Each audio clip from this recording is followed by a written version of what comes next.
hukum itu seperti apa, Gus Lora? Oke, jadi ada dua aspek di sini ya. Ada aspek bisnis sama aspek perburuhan.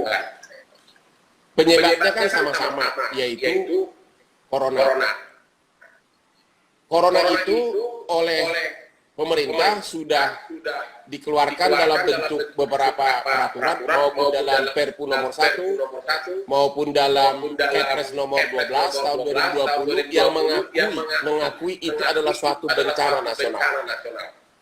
Dan pengertian bencana nasional bisa menjadi awal, menjadi dasar bahwa telah terjadi namanya tiadaan memaksa atau force majeure. Force majeure itu dalam pengertian hukum adalah alasan sah dari segi hukum bagi seseorang untuk tidak membayar kewajibannya.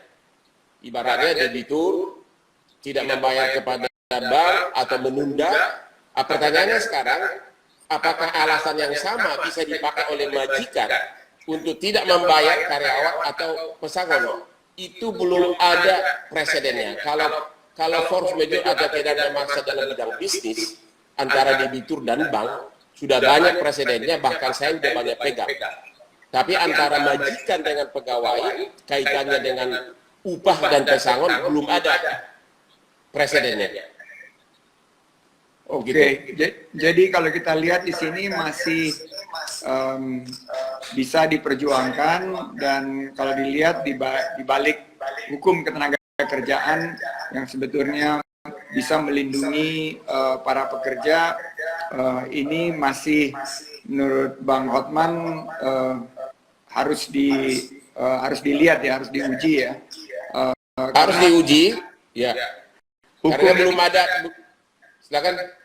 Karena hukum ini kan kepastiannya 97% dari lapangan kerja nasional itu kan bukan perusahaan besar. Gus Lora kan dari UMKM, jadi banyak UMKM, terutama perusahaan-perusahaan yang kecil dan menengah juga banyak bertanya-tanya kepada saya. Ya, masalahnya adalah si pihak buruh tersebut adalah di pihak yang lemah, karena terlepas dari apakah majikan bisa memberikan alasan keadaan memaksa atau tidak, force majeure, cuma upaya hukum bagi si karyawan itu untuk mendaki itu mengalami kesulitan, karena ya, kalau misalnya si majikan tidak mau bayar, prosedurnya si karyawan harus lapor dulu ke Depnaker, habis itu ke Depnaker, baru kalau si majikannya cuek harus gugat di pengadilan perburuhan, misalnya upaya hukum sampai Mahkamah Agung. Jadi sehingga perkara perburuhannya pun hanya untuk mendapatkan pesangon atau upah bisa sampai 1-2 tahun. Udah keburu lemas karyawannya, kelaparan. Jadi tidak ada upaya paksa pidana di Indonesia untuk kaitannya ke pesangon dan buruh, itu masalahnya. Ya, jadi kelihatannya teman-teman pekerja, buruh ada dalam posisi yang tidak terlalu kuat ya. Dan kalau kita lihat, kemarin saya baru menganalisa data-data dan big data, salah satu sektor usaha yang banyak insya Allah bisa berkembang justru setelah COVID-19 ini adalah sektor makanan, sektor pendidikan yang beradaptasi dengan online, sektor kesehatan, juga sektor teknologi. Tapi ada yang menarik nih, ini pas yang dibilang oleh Bang Hotman tadi, yaitu sektor hukum juga katanya banyak sekali permintaan, betul nggak? Sekarang ini banyak ada peningkatan, tapi belum sedrastis waktu krisis moneter tahun 98. Kalau 98 kan bisnis jalan terus, direksinya masuk kantor, sehingga tindakan hukum baik oleh kreditur maupun debitur berjalan terus. Kalau sekarang ini kan semuanya bersifat menunda, karena pada takut nggak ada yang mau ke kantor. Jadi semua upaya-upaya hukum ditunda dulu. Jadi ini kemungkinan ini booming atau pekerjaan pengacara bakal meningkat itu sekitar begitu turun ini corona, mulailah aktif semua eksekutif, mulailah bicara dengan masalahnya dengan para pengacara, mulailah curhat, mulailah tawar menawar gitu loh. Jadi masih harus nunggu dulu sampai corona ini selesai. Ya, alhamdulillah berarti Bang Hotman dari propertinya mungkin agak stagnan, tapi yang dari hukumnya akan meningkat. Oke, kita berubah topik sekarang menuju ke perlindungan hak-hak konsumen. Nah, kemarin ini kan khususnya mengenai listrik, banyak konsumen, terutama perusahaan menengah, perusahaan yang menghadapi krisis ini, cash flow-nya susah, bayar listriknya telat. Nah, kalau bayar listriknya telat itu bagaimana hak-hak mereka? Karena mereka nggak mau diputus oleh PLN, dan PLN mungkin bisa juga mengambil force majeure. Tapi hukum perlindungan konsumen ini seperti apa nih, Bang Hotman? Oke, anehnya sampai hari ini kepres terhadap hal tersebut belum ada, kecuali untuk keringanan-keringanan yang telah diberikan oleh Pak Jokowi. Sekarang ini yang ada baru kepres-kepres dalam bidang perbankan oleh OJK, yaitu misalnya debitur yang kena yang menjadi korban dari corona bisa restrukturisasi dan sebagainya, ya. Dan tapi khusus mengenai pembayaran di luar perbankan, ya, di luar perbankan sampai sekarang belum ada peraturannya, sehingga itu menjadi open kepada dispute, ya, open kepada dispute. Di satu pihak kalau si nasabah, kalau si konsumennya tidak membayar, ada ancaman dimatikan listriknya. Ya, sementara PLN memaafkannya mungkin bisa dianggap kerugian negara, menjadi korupsi. Itu masalah, karena pengertian korupsi kan tidak harus menerima uang. Ya, kalau mengesampingkan hak negara, tagihan dari negara. Jadi ini menjadi kayak lingkaran setan ini, mana yang buat. Oke. Jadi solusinya harusnya ya harus ada dan landasan hukumnya, yaitu kepres. Oke, landasan hukum masih belum ada, dan sekali lagi di sini ada ketidakpastian penerapan hukum perlindungan kepada konsumen, dan kalau misalnya listriknya diputus, ya sedikit sekali perlindungan untuk konsumen. Nah, ini ada pertanyaan dari netizen yang budiman, penggemarnya Gus Lora. Ini dari Muhammad Nasih Adakil. Halo Pak Muhammad Nasih Adakil. Halo. Dia bertanya mengenai sektor UMKM.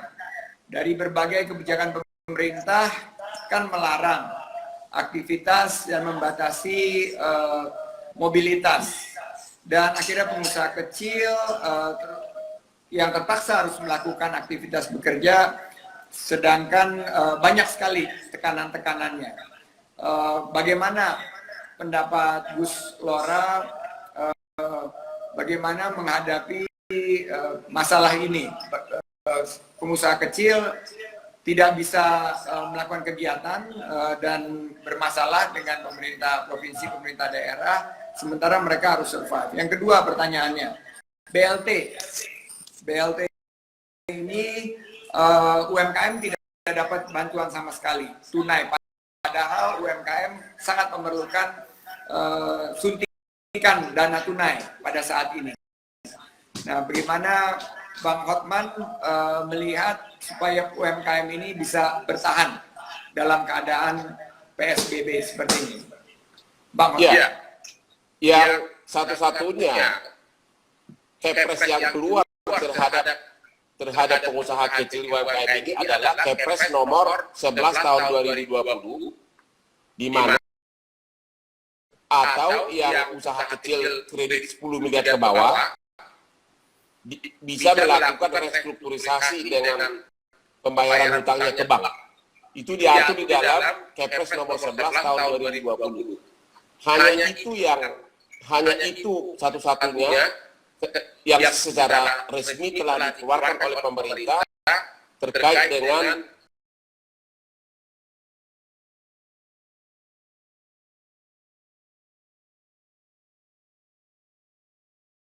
belum ada aturannya. Nah, ini masukan juga untuk para ngambil kebijakan nih, bagaimana menolong seperti Mas Muhammad di 9798, di 2008, 2009, sektor korporasi dan perbankan mendapatkan beberapa paket yang sangat membantu.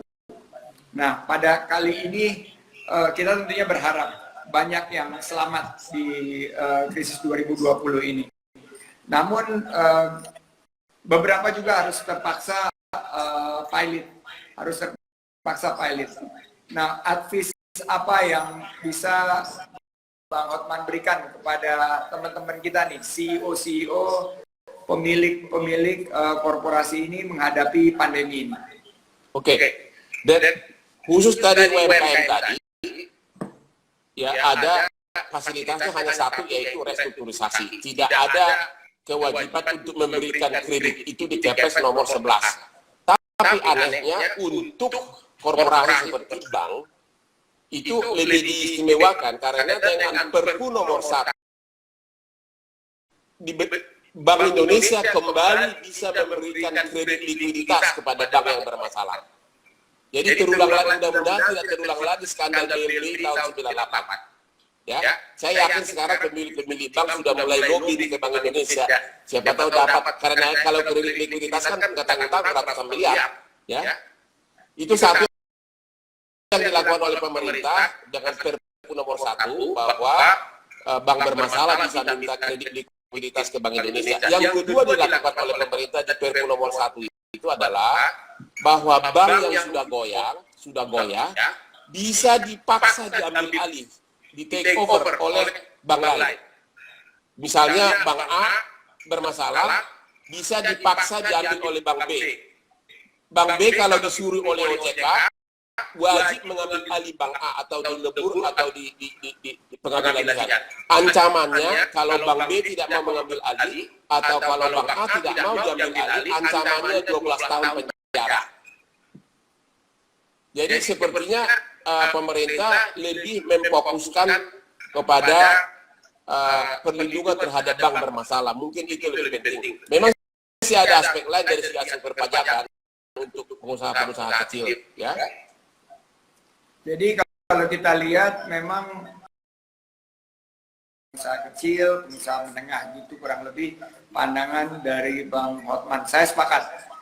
Ini apa sih menjadi ganjalannya? Kenapa setiap kali bailout itu tidak diberikan kepada UMKM yang notabene menjadi tulang punggung ekonomi kita?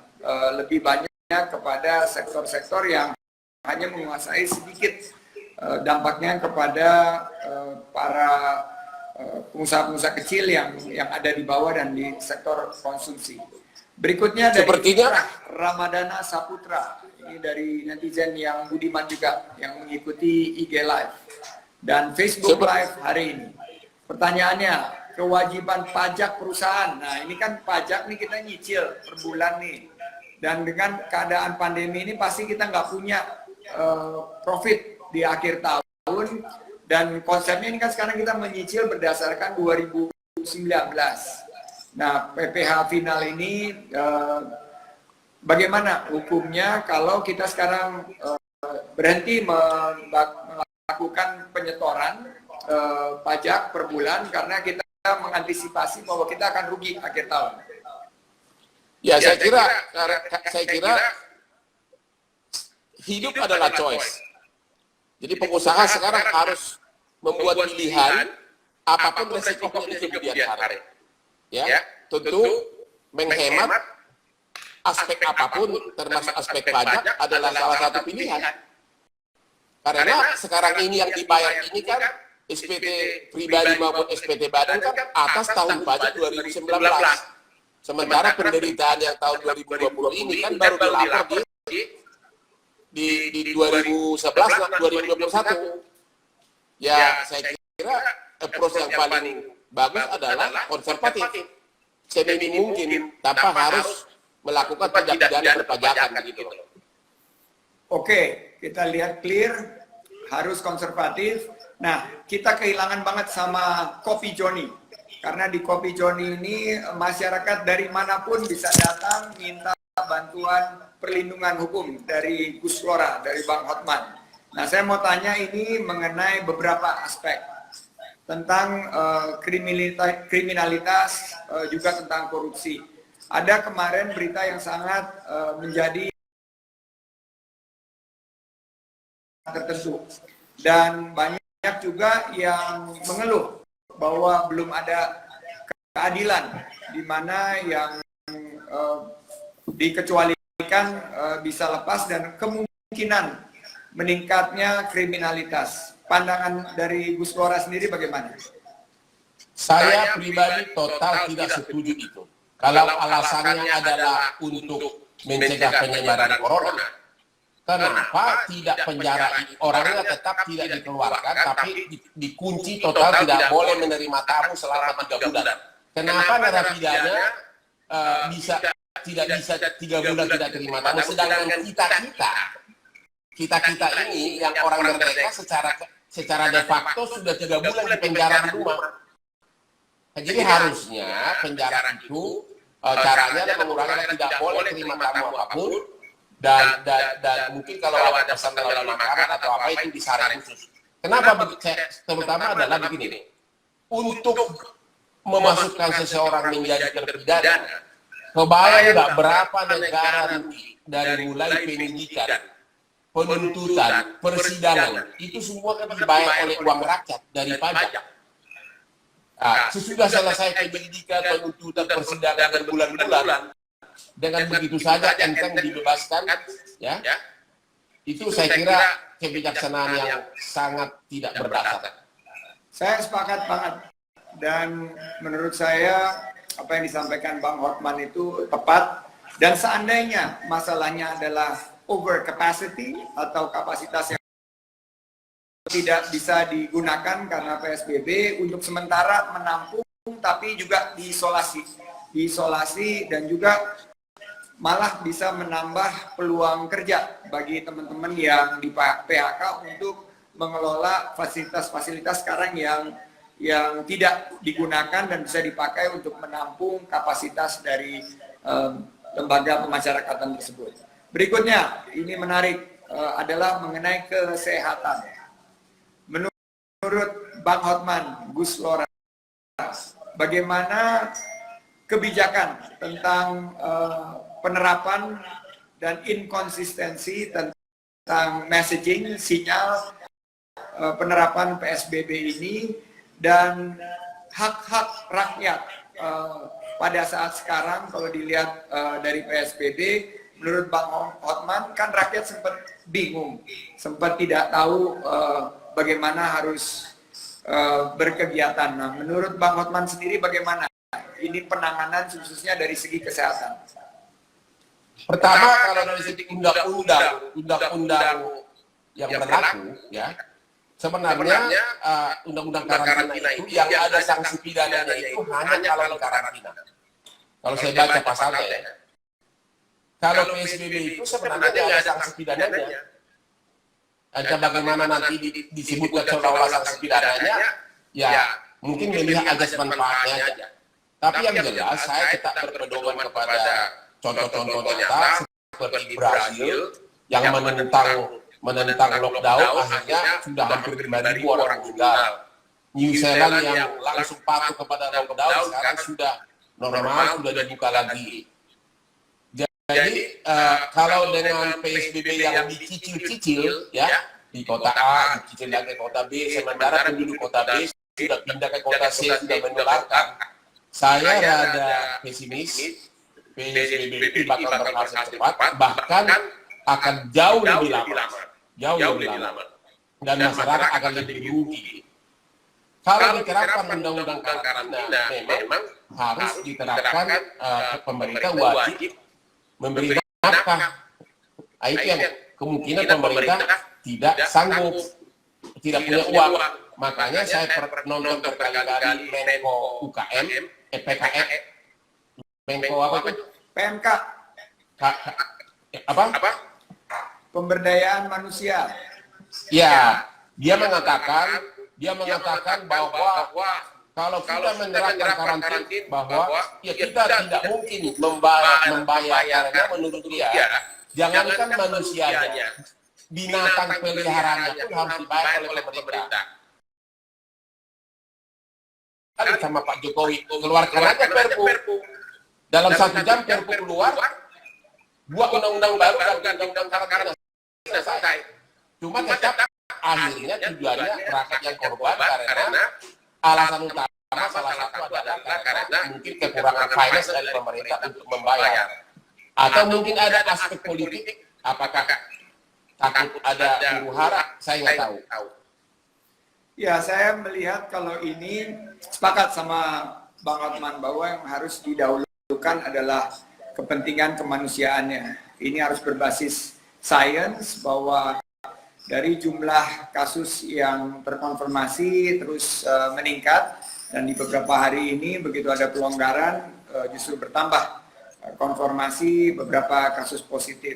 Dan tekanan-tekanan ekonomi ini memang harus kita siasati dengan kebijakan-kebijakan yang tepat, misalnya BLT, pelonggaran-pelonggaran, pemberian kredit lunak langsung kepada UMKM, bukan kepada sektor perbankan, karena sektor perbankan tentunya hanya menyentuh sedikit dari masyarakat secara luas. Saya yakin sebetulnya hukum ini harusnya menjadi panglima. Kalau hukumnya bisa menghadirkan satu kepastian dan menghilangkan ketidakpastian ini, wabah ini akan sangat mudah ditangani dan lebih banyak masyarakat terselamatkan. Nah, kalau lihat, Saya mau tanya, kalau kira-kira kita mengikuti cara berpikir pemerintah dengan Perpu nomor 1, bisa nggak Mas Andi prediksi kredit likuiditas itu bisa triliunan nggak? Kalau triliunan itu dipakai untuk pengusaha kecil, kenapa kasih ke bank, itu maksud saya?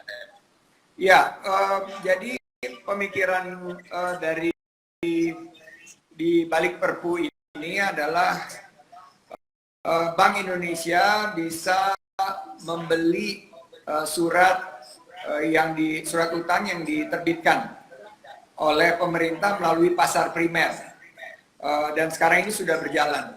Jadi sebelumnya tentunya untuk independensi tidak pernah dilakukan, tapi karena Perpu ini sudah dilakukan dan Perpunya sudah diketok menjadi undang-undang. Namun yang ada juga kredit likuiditas. Betul. Namun yang menjadi isu adalah jika itu dilakukan, kekhawatirannya adalah apakah ini tepat sasaran. Saya cenderung ingin melihat ini secara komprehensif, bahwa yang harus menjadi prioritas adalah sektor utama, yaitu 60% daripada ekonomi kita, yaitu UMKM. Bagaimana likuiditas itu bisa diserahkan kepada UMKM yang notabene mayoritas rakyat kita. Kenapa yang harus di bail out? Justru malah dari korporasi atau sektor perbankan yang rentan masalah tadi yang Bang Hotman bilang, ada penumpang gelap, ada free rider, dan lain sebagainya. Jadi ini kembali lagi tanggung jawab kita untuk memberikan masukan kepada pemerintah dan pemangku kepentingan. Memang dari segi sektor korporasi juga, sektor perbankan, tapi haruslah prioritasnya yang jelas. Tujuh. Nah, Bang Hotman, kan Bang Hotman kalau saya lihat nih Instagramnya isinya seru-seru banget nih. Berenang, pakai kimono, terus ada di tempat-tempat yang sangat eksotik gitu, dengan ya yang menyegarkan gitu loh. Walaupun kadang-kadang istri saya, wah kamu sih bukan lihat Bang Hotman nih, kamu bukan lihatnya yang lainnya nih katanya. Nah, sudah hampir 2 bulan lebih ini, miss nggak momen-momen seperti itu? Ya, pikiran saya kapan saya bisa terbang ke Bali, bisa berdansa sampai pagi, bisa berdansa di air, klap-klap di sana. Itu sesuatu yang momen-momen miss yang sangat-sangat saya impikan. Tapi ada positif negatifnya. Positifnya adalah kita menyadari bahwa suatu saat memang hidup kita ini akan berakhir. It's time to enjoy now. Begitu corona selesai, it's time to enjoy now. Tentu dengan cara yang positif, tentu walaupun ada negatifnya sedikit gitu. Ya, saya ingin kita bicara Bali, Indonesia, pariwisata itu 10% daripada tenaga kerja Indonesia, dan ini sektor yang paling terhantam dan banyak UMKM-nya. Bagaimana pandangan Bang Hotman untuk sektor pariwisata ini menghadapi pandemi? Memang ini merupakan suatu lingkaran setan. Kalau pariwisata dikembangkan, mau tidak mau sosial distancing akan terganggu. Ya, jadi ini dua hal yang saling bertolak belakang. Yang mana dahulu, saya kira kalau saya berpendapat tetap harus membasmi corona adalah prioritas. Mau tidak mau memang harus ada yang korban dulu, dan pariwisata adalah salah satu yang paling korban. Karena pariwisata adalah kumpulan dari orang berkumpul. Tidak ada social distance di sana. Jadi harus pintar-pintar pemiliknya lah untuk mengatur jangan terjadi PHK. Seperti saya tiba-tiba saya sewakan banyak bule-bule di Bali yang nggak bisa pulang, ya saya kasih yang harusnya 3 juta semalam, saya kasih cuma 400.000 semalam atau langsung kontrak 2 bulan. Minimum itu cukup untuk membayar pegawai dan listrik dan saya kira itu. Jadi back kepada individual dari pengusaha-pengusaha pariwisata tersebut. Kalau dipertentangkan dengan corona, memang itu dua hal yang saling bertolak belakang. Kira-kira insya Allah nih kita berandai-andai nih. Misalnya kita disiplin, PSBB ini diterapkan dan akhirnya kita mencapai puncaknya di bulan Mei ini dan mulai melandai sehingga seperti Jenderal Doni pernah sampaikan, Juli kita kembali normal. Bagaimana sektor pariwisata ini bisa langsung bangkit dan apa saja kebijakan yang diperlukan agar sektor pariwisata ini kembali menggeliat? Saya kira akibat corona ini terhadap pariwisata ini tidak akan bisa langsung 1 atau 2 bulan lagi sesudah corona selesai. Karena orang membuat travel itu kan dengan rencana jangka panjang. Ya, rencana jangka panjang. Orang kalau datang dari Eropa ke Bali, pasti dia sudah rencanakan jauh-jauh hari sebelumnya. Jadi kemungkinan kalaupun corona selesai bulan Juni atau Agustus, saya yakin pariwisata baru menggeliat sekitar Januari tahun depan. Jadi masih banyak yang korban, masih bakal banyak korban pengusaha-pengusaha pariwisata. Tentu begitu corona sudah selesai dibahas di Indonesia, program utama dari pemerintah adalah harus bikin kampanye besar-besaran ke dunia internasional bahwa negara saya sudah bebas. Antara lain ya sekali-sekali Hotman dan Pak Sadi dibuatlah live berdansa-dansa di pantai Bali biar orang semua lihat membuktikan sudah aman itu loh. Artinya perlu marketing, perlu iklan. Ya, itu tawaran yang sangat menarik sekali yang langsung diveto oleh istri saya. Walaupun itu adalah maksudnya baik untuk meningkatkan pariwisata bersama Bang Hotman. Saya mau tanya ini Bang Hotman yang enteng-enteng aja. Lamborghini-nya Bang Hotman sekarang dipanasinnya kelilingnya kemana Bang? Praktis hanya dipanasin tersebut ada corona. Jadi harus nunggu saya yang memanasin. Ya itu pun kalau kita ingat sekali 2 hari, jadi Lamborghini, Bentley semua mobil mewah di garasi. Sekarang saya pakai kendaraan baru namanya Lamborghini, yaitu sepeda. Kalau mobil-mobil kantor ya udah supir yang manasin, itu pun supir sudah ada aturan tidak boleh masuk ke rumah, tidak boleh menginjak dapur, ya harus masuk bilik itu dulu semprotan dulu, ya kira-kira begitu. Supir pun kita batasi hanya 1 atau 2 tiap hari. Jadi olahraganya selain sepeda, olahraga yang Bang Hotman lakukan rutin untuk menjaga imunitas apa aja Bang Hotman? Oke, memang dari dulu saya kan selalu berenang. Karena dengan berenang tersebut, pikiran kita itu dingin, cerah. Kalau pikiran kita cerah, inspirasi itu banyak. Dari dulu saya memang inspirasi saya itu timbulnya di kolam renang. Bahkan misalnya inspirasi sore ini ketemu yang cantik yang mana juga di kolam renang. Gitu. Jadi saya olahraganya paling banyak adalah saya bawa kertas kerjanya ke ruangan TK kolam renang. Begitu pikiran saya sudah mulai capek, langsung loncat ke air. Loncat di air 10 menit renang, habis itu naik lagi kerja lagi. Jadi bisa 7 kali renang sehari. Bang Hotman, masa depan new normal untuk hukum persidangan, hukum acara dan lain sebagainya, apakah Bang Hotman melihat bahwa ruang sidang ini akan tergantikan dengan pola Zoom atau pola Webex atau Google Meet? Bagaimana pandangan Bang Hotman masa depan sektor hukum? Saya kira itu sudah mulai sekarang. Bahkan persidangan pidana pun sudah mulai diterapkan itu. Dan itu sangat bagus. Seperti kalau di Singapura 10 tahun lalu, kita bisa email surat kuasa tanpa harus datang ke sana.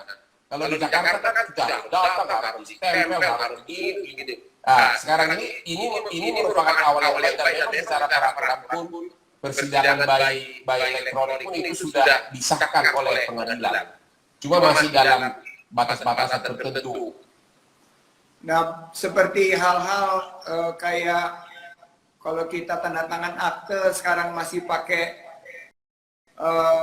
cap jempol dan lain sebagainya, itu kan ke depan ada resiko bahwa itu nggak higienis dan lain sebagainya. Apakah itu juga akan berubah, Gus? Itu agak susah karena kalau untuk merubah itu berarti banyak benar undang-undang harus dirubah. Yaitu kita undang-undang hukum perdata, undang-undang jabatan orang itu agak susah.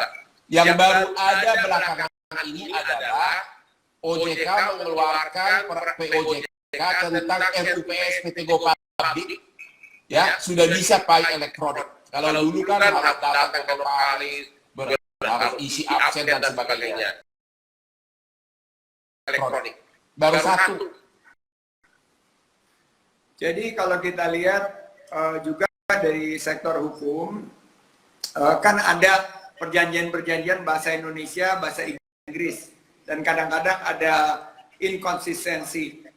Apakah akan berubah juga karena setelah pasca corona ini kan banyak efisiensi. Bagaimana pandangan Bang Hotman? Apakah masih akan kita temukan penerapan yang kadang-kadang inkonsisten tersebut? Memang itu di dalam perjanjian itu kan kalau suatu perjanjian di dalam 2 bahasa, kalau pengacara yang baik selalu mencantumkan kalau terjadi inkonsistensi yang mana yang berlaku, yang bahasa Indonesia atau yang bahasa Inggris. Biasanya kalau orang bule maunya yang bahasa Inggris, yang mengatakan seluruh perjanjian harus dalam bahasa Indonesia. Ya, jadi kalau saya berpendapat ya harusnya lari kepada undang-undang kalau terjadi inkonsistensi yang berlaku adalah bahasa Indonesia.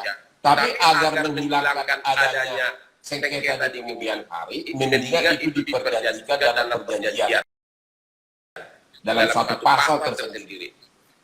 Baik, pemerintah menunda pembahasan Undang-Undang Cipta Kerja khususnya klaster tentang ketenaga kerjaan.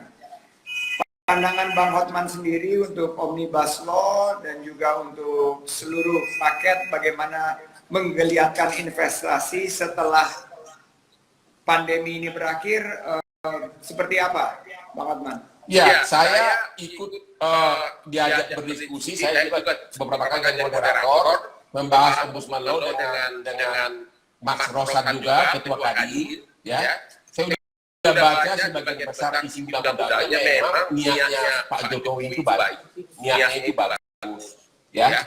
Tapi memang bakal ada juga yang merasakan akibatnya. Nah, ini yang belum jelas nih karena secara paket pesangon karyawan di situ ada penurunan, ya. Tapi kata Pak Rosan dikompensir dengan imbalan lainnya. Terlepas dari mana yang benar, memang dengan melihat suasana yang sangat sensitif sekarang ini, memang tidak tepat normal. Ya, saya sepakat, dan memang sekarang fokus kita mestinya di sisi kesehatan dan memulihkan terutama di garda depan ya, bahwa tim medis kita lagi berjuang, mereka perlu bantuan kita, dan dari dana-dana yang direalokasi ke sektor kesehatan ini harus betul-betul optimal, karena masih banyak rekan-rekan di daerah yang mengeluh kekurangan APD dan kekurangan alat-alat testing dan lain sebagainya. Nah, kita sekarang sudah di penghujung diskusi kita nih, Bang Hotman. Kalau misalnya seandainya ada 3 hal yang Bang Hotman bisa kasih masukan kepada pengambil kebijakan untuk kita melewati pandemi ini, dan sebetulnya kan setiap pandemi ada hikmah, ada makna yang terkandung di sini. Tadi Bang Hotman sudah sampaikan, dan saya menyimak waktu dengan Agim, itu luar biasa pandangan Bang Hotman. 3 hal ini apa yang Bang Hotman bisa kasih pandangan kepada pemangku kepentingan? Yang pertama, saya selalu mengkritik pejabat kita, termasuk Pemda, pimpinan daerah, terlalu banyak waktu membahas hal-hal di luar pemberantasan corona, misalnya bahas sembako, bahas inilah, padahal titik pokoknya itu kan bagaimana agar social distancing itu benar-benar diterapkan.